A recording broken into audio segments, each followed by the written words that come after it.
معلش في بس عنوان أنا عايز أقوله جدًا، التشتت، المتاهة التي تقودك إلى الكنز. أنا ساعات باحس إن أنا في متاهة، أدخل طريق ألاقيه مسدود، أفتح حاجة أو أجرّب مجال ما أكمّلش فيه، فيترسخ في ذهني إن أنا فاشل وإن أنا مشتت ومش عارف أعمل إيه.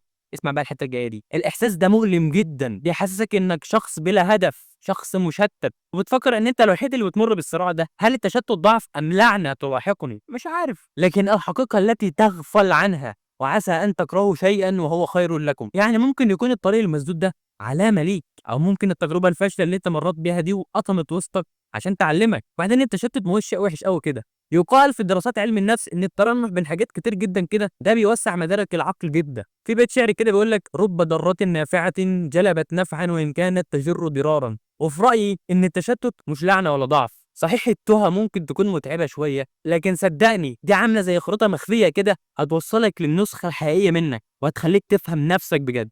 يعني في حاجة في علم النفس اسمها cognitive flexibility أو المرونة المعرفية، أو في بعض الأقوال الأخرى المرونة الذهنية. يعني إيه؟ يعني إن أنا باقدر أشوف الأمور من كذا زاوية مختلفة، وده بيفتح طرق كتير للإبداع والابتكار. المهم تسيبك من كل ده وتركّز على المهم.